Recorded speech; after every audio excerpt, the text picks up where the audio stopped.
It's probably catching all this now. Why is it doing that? Hello, everyone. Did you just hear what we were saying?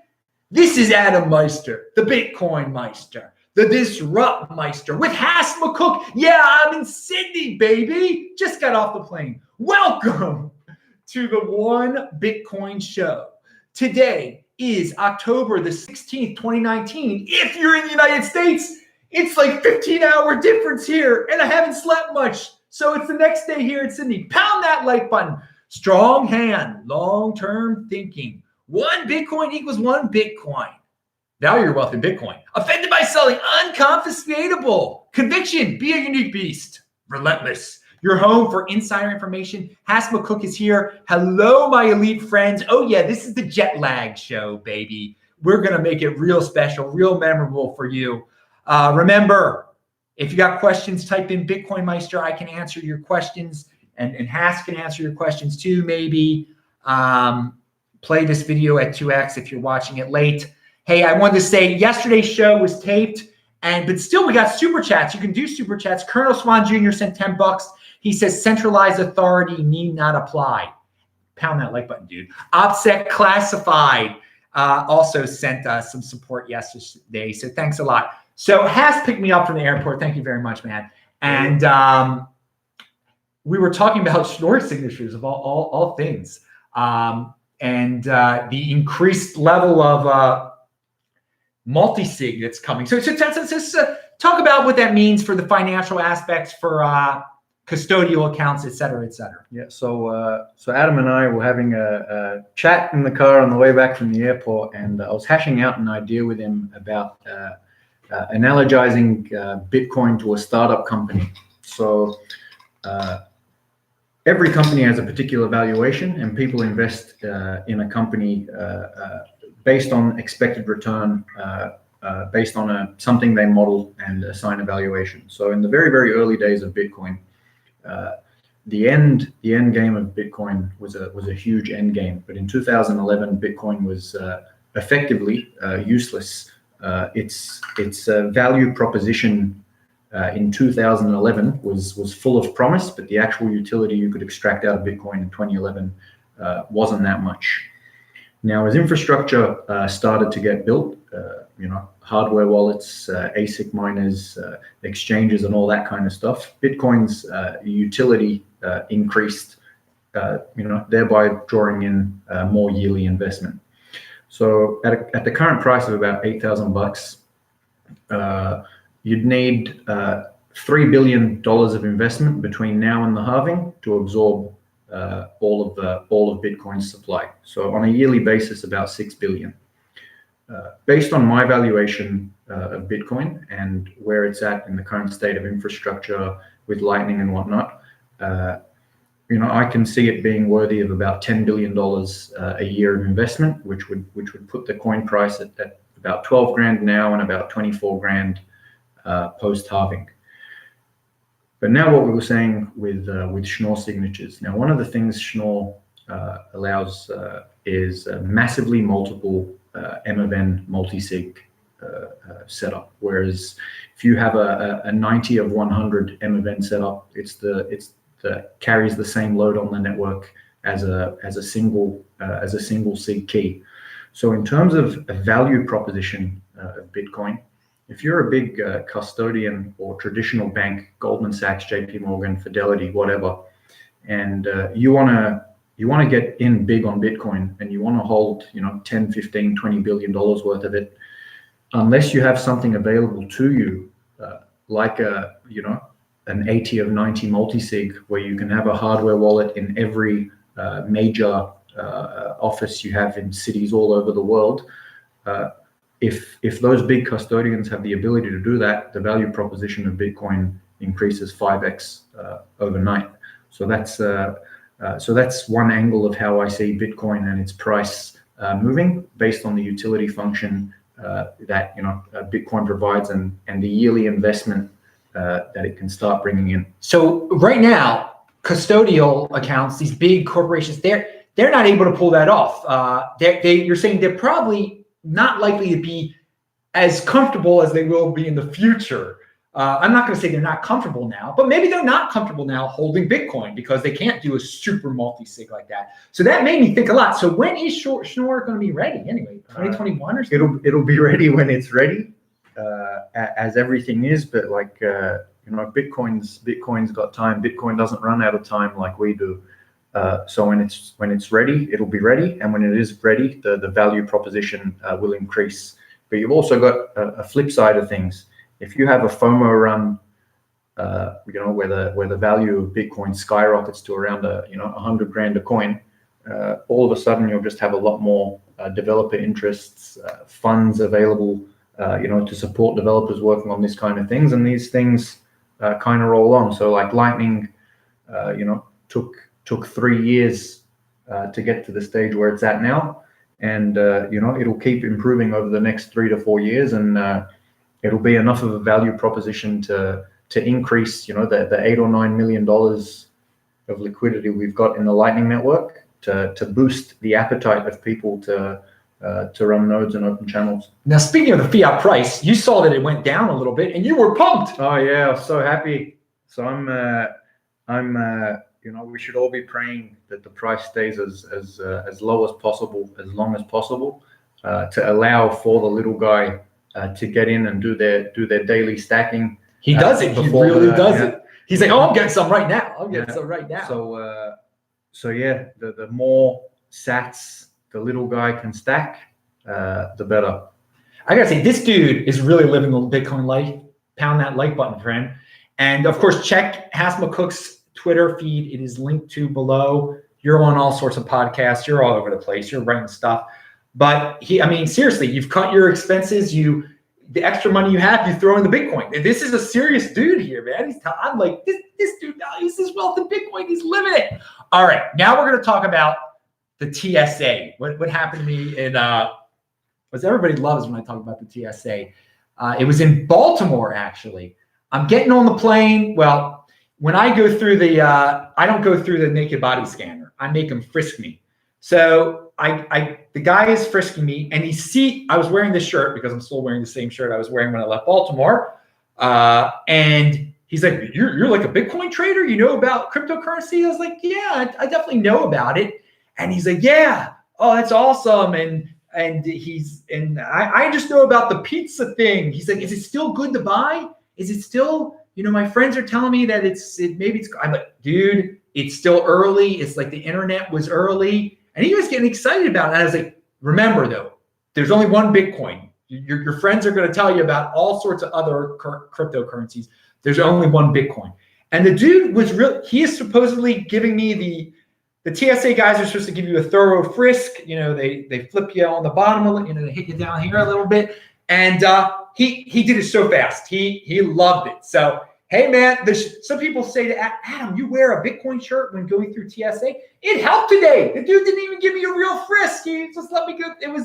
It was great. He seemed excited about it, and he was very thankful that I was honest with him about it. Telling him, don't get messed up with these other coins and everything, and that it is still early, and you do your own research. So that was a great experience. Now, some of you people, and Andreas Antonopoulos kind of put this out there.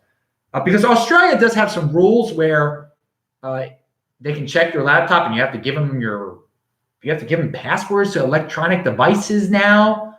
And so Andreas didn't come to Australia for that reason. He canceled something in Australia. Let me tell you something. I just went through customs in Australia a few hours ago. And it's the same as I've come to Australia every year since 2015, okay? It's the same thing as before. They don't want you bringing apples in here, basically, and oranges and fruit, okay? They got dogs sniffing you for food, not for treasures, not for whatever. There was no difference at all. There was no difference at all in terms of there were no extra digital questions. They've always asked, are you carrying over $10,000 worth of money with you? The United States asked the same exact thing. You wouldn't need to speak to a person. You would have scanned all your passports. Yeah, and that's the other thing. It's much better than coming to the United States. Everything's electronic. It's most now the United States, you can do some self scans too, but still you got to talk to someone sometimes. This was very digital. Everything was self scan. So the only thing they start talking to you about is about the food. And dirt on your shoes. And dirt on your shoes. They were giving a couple. They were giving this couple. They were giving a couple. So, I mean, that's something to know, though. If you are trying to be a person that's trying to sneak in bunches of apples and dirt on you, and you've been to a farm, maybe then they'll ask you the digital question. I don't know. But they really do seem much more. They're not looking for your treasures, dudes. The people there just seem to have no clue about there was no financial threats or digital threats. Again, it's a big giant island continent. They don't want bugs coming here. There was no. So I mean, I respect Andreas for his opinion, but I got to give the people of Australia a good word here. If you're a Bitcoin fan, yeah, you can still come here. There's no extra. They're not biased against Bitcoin people. Don't bring your pets though, unless you bring them through the official channels. So they were almost gonna put down Johnny Depp's 2 dogs, Pistol and Boo, because he smuggled them in. Yeah, they made him apologize on national TV and everything. It was actually quite dystopian. If you guys can check that out, just Google Johnny Depp, Amber Heard apology to Australia. Now here's what this the great guy Bennett says. Have Haas tell his story of his start with Bitcoin. His strong hand to stay the course kept me going. What an inspiration. Dude, that's actually a great segue. But tell your story, then I'll tell a story. All right, I'll summarize it. Yeah. I'll condense it completely. Bought the top in 2013. Doubled down at 800. Tripled down at 600. Quadrupled down at 400. Quintupled down at 300. And then I stopped because it felt like I was throwing good money after bad. But effectively, this was my new passion, my new worldview, and I was ready to die with the Bitcoin ship. So all the money that I put into Bitcoin, I deemed lost and a donation. My only regret is not buying more during the doldrums. But the lesson is. There can be no reward without sacrifice and suffering, and I really think it's quite important that people suffer through at least one bear cycle to really build conviction. So top buying or not, like I'll tell you. So I went in hard at the top. I was a major bag holder. So by the time I'd average down. So there's charts about number of days that Bitcoin has been in the green, and it was like 90% of the days, but I wasn't in the green in Bitcoin for about 1,000 days.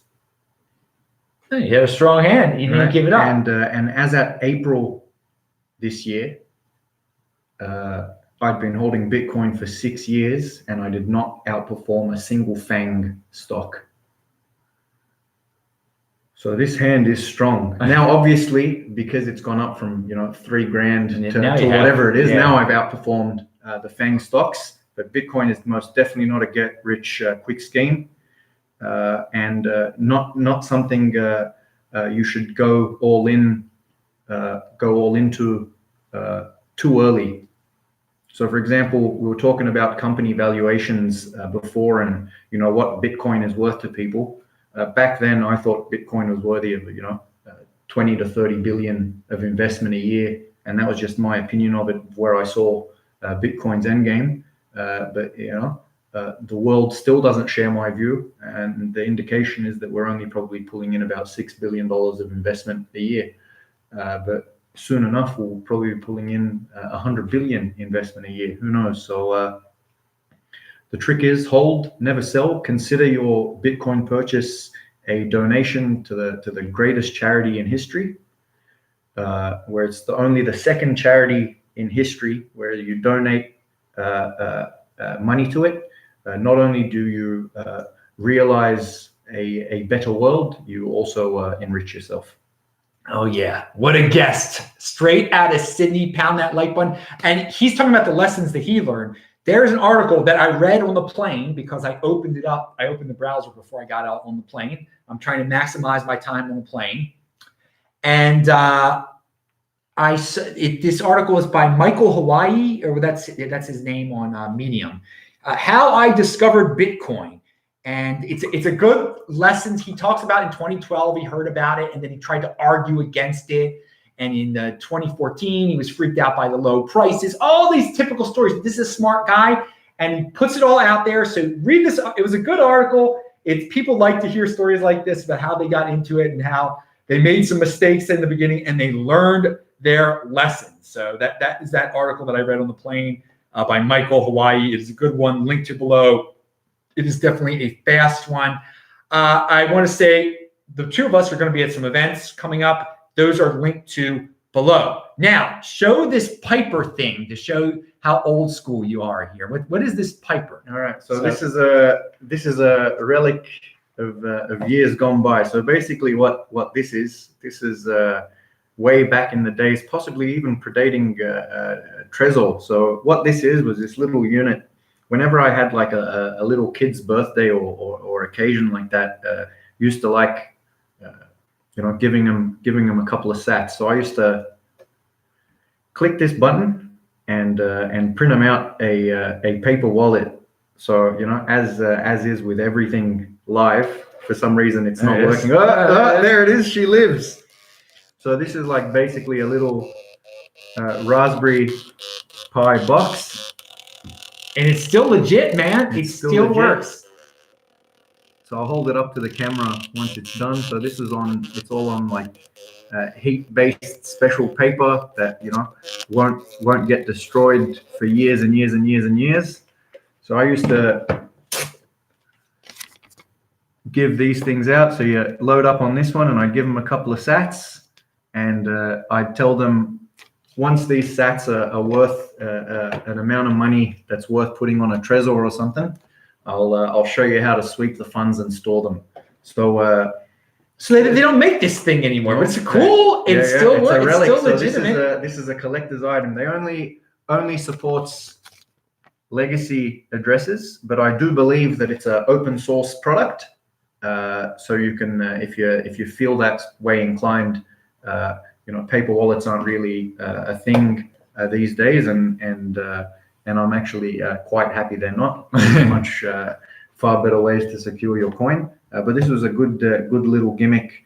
I just used to have a lot of paper wallets that I used to give out and tell people not to lose them. I think since the beginning of 2014, I've probably given regrettably probably around about 1 Bitcoin out as gifts. But if you think about it, there were times in 2014 especially where if you're giving a $50 gift for a kid being born, that would have got you 10 million sats or whatever it was, where a $100 gift would have got you an eighth of a Bitcoin. So it was very easy to buy Bitcoin, to buy a Bitcoin's worth of presents for people in 2014, 2015. Someone asked, why don't we still have this? I mean, the company, I guess they couldn't make money. Yeah, so I can't remember how expensive it was, but it was expensive enough. It's a Raspberry Pi, HDMI, 2 USBs, and an Ethernet input. Functions. It has a. Their website is piperwallet.com. So who knows? So this is the 2013 model. So he's old school, baby. This goes back a long time. So the trick is time in the game, baby. Time in the saddle. It's the only way. All right. So Guy Bennett sent $5 in the super chat. Thank you very much. Brilliant. Thank you, sir. 210,000 blocks never lie. Pound that like button, dude. All right. Let's see what else we have on the agenda here. There's something I remember that we talked about the lessons and the TSA guy and the custodians and the shirts that you can get to link to below. You're seeing how Haas is seeing all the behind the scenes ghetto-ness of this show. This is just a bunch of ideas written down. All right, now we want to talk about that. One thing that you mentioned in the car on the way over, you theorize there are a lot more Bitcoin lost than people think. Oh yeah. And so say that the increase in the number of Bitcoin haven't moved over the last 5 years. If you still remember those stats. So I still remember the stats. I tweeted it out yesterday. So about a year ago today, about 18.5% of all mined Bitcoins were in UTXOs 5 years or older. So that was a year ago, 18.5. Right now, 21.6% of all mined Bitcoins are sitting in UTXOs 5 years or greater.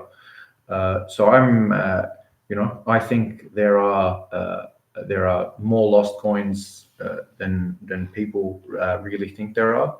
It'd be great. So I'm basing this on the HODL wave data by Unchained Capital, and I think it was Jay Ratcliffe. So it'd be interesting to see if they add a bracket which shows UTXOs older than 7 years. And that would really give us a good guess of how many are lost. But at the same time, people might be on a 5-year hold simply because they're too scared to touch their old wallet. And when things like Schnorr come out, those big whales holding 10, 15, 20,000 coins in a single key old idle wallet, will be able to use the massively multiple M of N tech to secure their big heavy duty savings. Yeah, I'm really looking forward to these Schnorr signatures and the massively, I can't even say it now. It's like MMORPG, massively multiple, M of N. Now, another theory you had about the more lost coins out there, you went back to the days when Bcash was born in August to November of 2017, and you thought much more Bcash would be dumped, but it wasn't immediately dumped. So you theorized like there's just some people that don't have access to their Bitcoin and thus couldn't dump. Because if those accounts were live, first it would have been very worth moving your stuff onto a SegWit wallet, and secondly, it's free money. So if let's say a million more Bitcoin or a million more Bcash were dumped, there'd be no Bcash now and there'd be no BSV because Bcash would be worthless. Yeah. But because there wasn't a lot of like I said, so out of the 18 million mined coins, 3.6 million of them are older than 5 years. So completely idle wallets been sitting idle for 5 years. And imagine a million of those getting dumped. Like there'd be no chance. Like that, even if 100,000 of them were dumped, the market wouldn't have been able to handle that amount of sell pressure. Now there are some people that are just they are scared to open their wallets for whatever reason, and there's some just long-term holders that never want to touch it. But it is an interesting theory. And once this new technology is out there, the point you made in the car also is once the new multi-sig technology is out there, some people will be tempted to move it if they've got some old school address that they'll think, well, it's safer at a multi-sig thing. So that will be, and that's why more custodians and more big organizations are going to get into it. No, that's exactly how I see it. So for example, there's a cool website, Bitcoin Rich List. It shows you like the heaviest duty accounts. The top 10 are pretty much all exchange accounts that carrying 100,000 or more coins. But you see just a lot of batches of like 10,000 coins, 10,000 coins, 10,000 coins in like single key legacy accounts. Why would you stash 10,000 coins on a single key legacy account? Like that's not safe at all, unless you've lost the keys. Well, it's safe, but that's a lot of eggs in one basket. Okay, but that's a better way of putting it. That's a better way of putting it. Like I couldn't have even dream of 1,000 coins, let alone 10,000. So why would you put 10,000 in a single SIG legacy? Like I'm a nobody, and I've got 3 or 5. Yeah. So some of those people will upgrade to these more complex ones brought on by these Schnorr signatures. Not just that. Like if you want any chance of mixing these coins, you've got to upgrade to a BEC32 address. This is a good point he's making there. All that kind of there, stuff. He's making a good.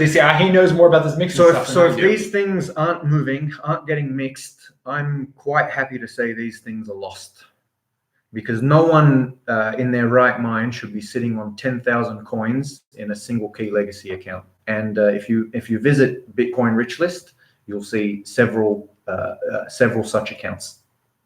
I will say we've got another dude from Australia. The Fundy is over in Perth, and he leaves a comment. The scared to open wallet thing comes from people having a super secure setup when they created completely offline computer and printer for using dice. No point risking on internet connection when you have it in a bomb-proof safe. All right, that is that completely offline thing is super duper. Yeah. If you know what you're doing. Not just that.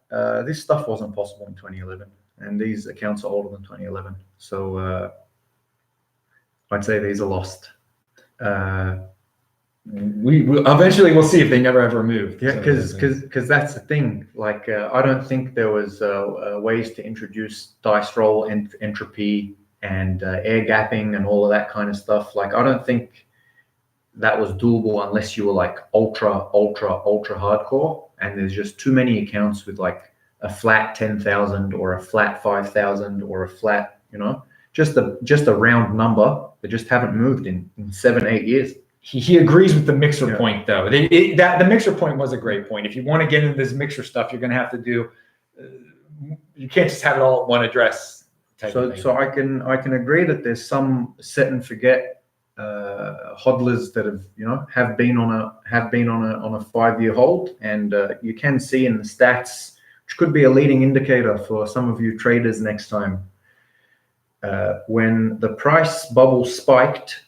The amount of, in only like a 4-month period, the amount of UTXOs, the amount of Bitcoin held in UTXOs larger than 5 years dropped from like 17.5% down to like 16%. So there was a lot of old holders giving down. But since that time, the low point of 16.5%, it's climbed back up now to 21.6%. So We'll see what happens in the next bull, but I'm quite confident that there are a lot of Bitcoin lost simply for the recklessness of storing such an amount in a single key legacy wallet, which has now actually attracted a lot of attention. So a lot of these Bitcoin rich list wallets, you'll go to them, and it will say last out, if any. Like 2011 or 2012, and you'll see last in this morning, and then you click on the address and you'll see like big amounts going into the account early on, and then millions of like 1 Satoshi spam transactions to that account. So people are watching this account and waiting for it to move.